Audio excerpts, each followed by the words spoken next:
Greetings, hello to all the mystics and the dreamers out there. Hello to everyone out there in YouTube land. My name is Belle, and I'd like to do a tarot reading today.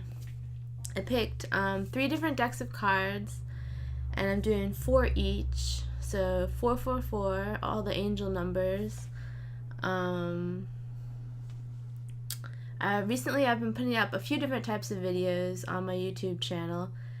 I have been adding songs that I've written that I want to share, kind of a little bit of the songwriting process, and just kind of put it out there so I get used to having the songs be a little bit more visible.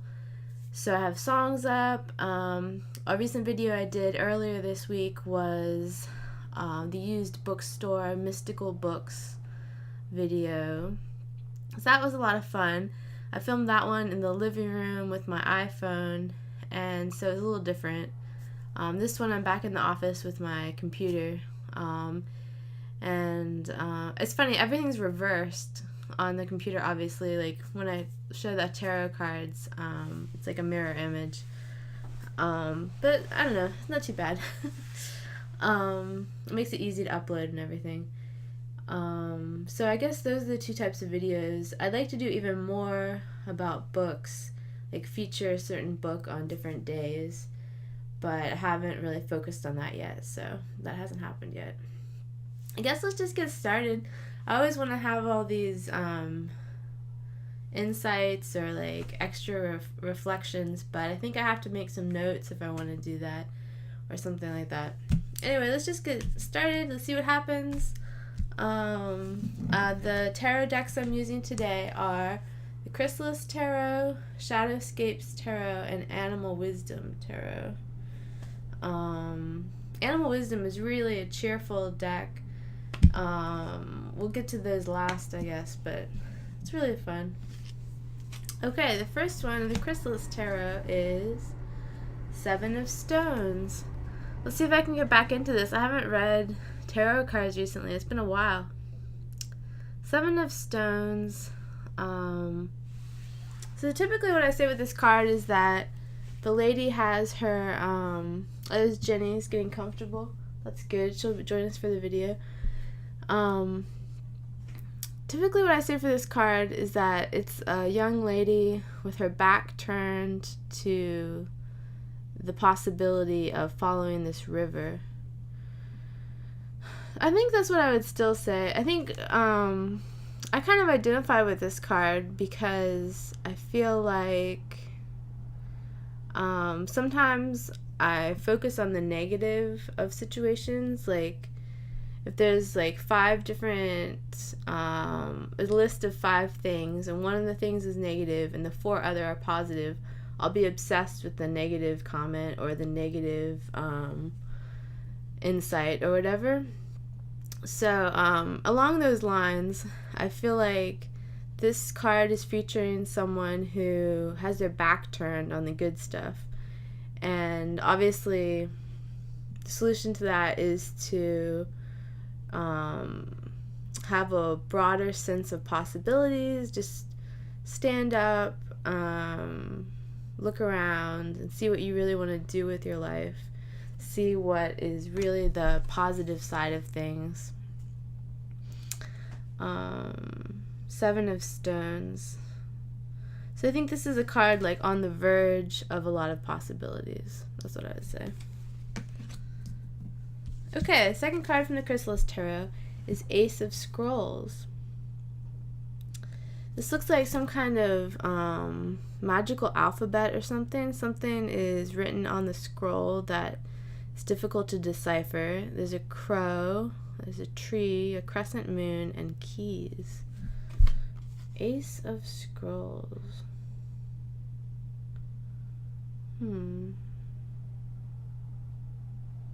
Nothing's really coming to mind right now. I'm gonna have to come back to this card. Ace of Scrolls. It could be about esoteric knowledge or some type of ancient wisdom that is a little bit difficult to decipher but is worth learning about still. Let's see. Yeah, so I would say this is about those types of things. Ancient wisdom that might be a little bit difficult to interpret at first, but it's worth it. And it's kind of funny, I haven't been a big fan of seeing crows or vultures until recently, because I didn't know the symbolism behind crows or ravens and vultures. There's a lot of mythology of the goddess symbols behind those birds. I don't really know that much about it, but the crows are like the Morrigan goddess symbol, and then the vultures were from ancient Egyptian mythology. One of the goddesses is associated with vultures.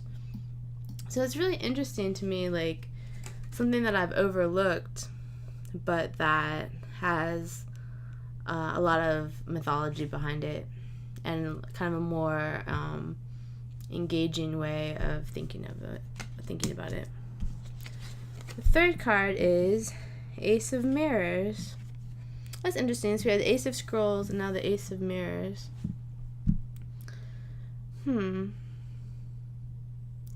Sometimes the tarot is seen as a reflection of what's going on in your life. So here we actually have a mirror within the tarot reflecting something back. It could be about life in general. Sometimes if you're doing different personal development work, people will say that working with your own shadow side is about kind of wondering about what irritates you in other people, and that's something that you want to work on for yourself. I think that's how it goes. So that's what this reminds me of, like seeing what you're focused on or what irritates you, and then asking yourself what that means about your own personal path. Fourth card is Five of Scrolls. It's scrolls with a sword through them, and this kind of Celtic monument of some type, and then there's lavender and trees in the background.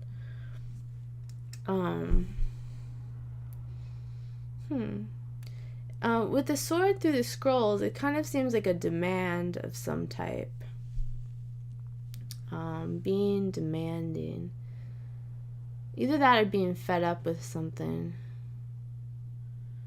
It's interesting. Sometimes being demanding has negative connotations, but on the other hand, there's things that we should demand, such as like respect and our dignity and our positive sense of self. So that's what this card reminds me of, is the two sides to being demanding. Okay, those are the 4 cards for the Chrysalis Tarot. I'm having a little bit of trouble getting back into reading the tarot cards, but we'll just have to see how it goes. Take a sip of water. I was trying to drink coffee, but wasn't really in the mood for coffee today, so I'm just having water. Okay. Let's see what we have with the Shadowscapes Tarot. We're already at almost 9 minutes. That's pretty funny. Okay. First one is 4 of Cups. It's the mermaid who's kind of languishing, even though she could be doing things that are really fun. It's kind of, these are both the kind of languishing cards. Kind of a little apathy there.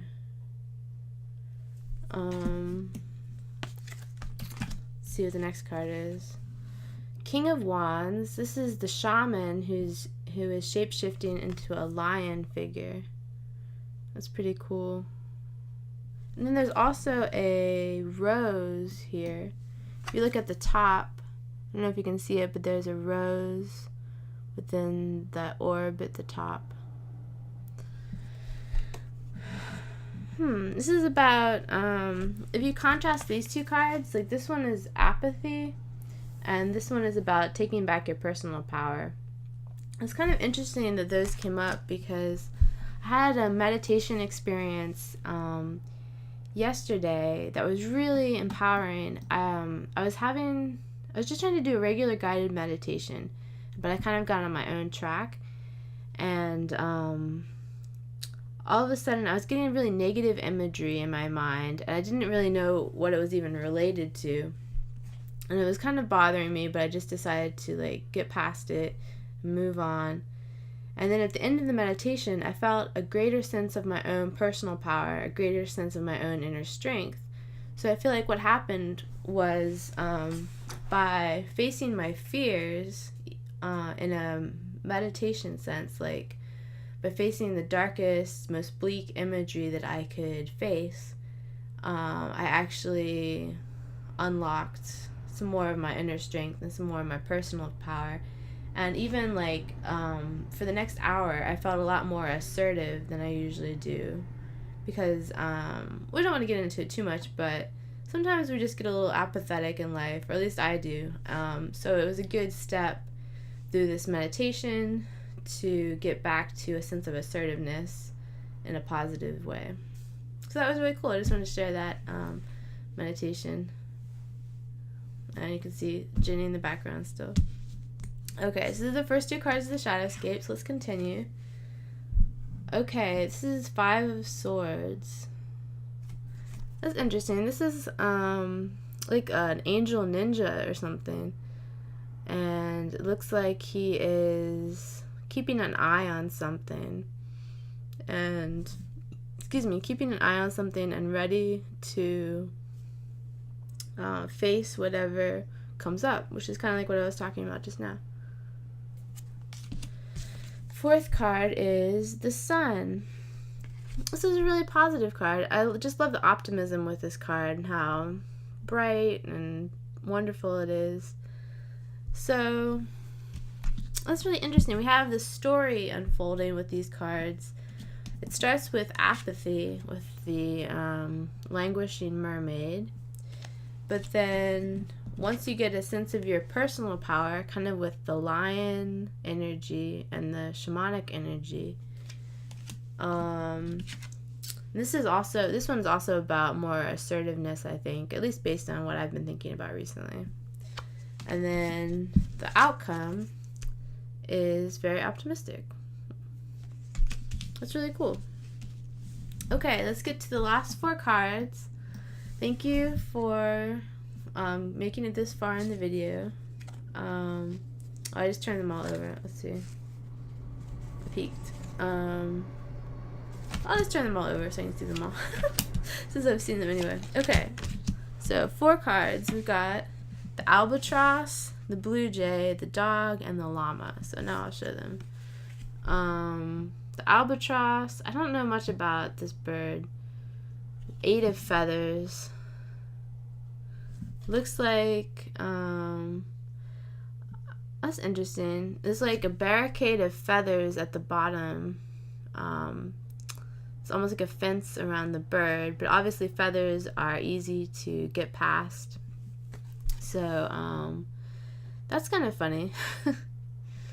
It's like, if this bird wants to fly freely, like the other bird, he's going to have to get past those hurdles of the feathers that are easily pushed aside. Blue jay, 5 of feathers. This is like a blue jay, a cardinal, and another bird too. To me, this is kind of like the hope of spring, because I know, at least where I live, in spring there's a lot of birds, there's a lot of robins and cardinals and blue jays and just all kinds of birds, mostly robins, I guess. But so that's what this represents to me, is the hope of spring and moving forward in different ways in your life. Of course, with the dog, 10 of fossils, usually dogs represent loyalty. And then llama, seeker of fossils. This is a little bit more mysterious. Like with the dog, we have something more everyday.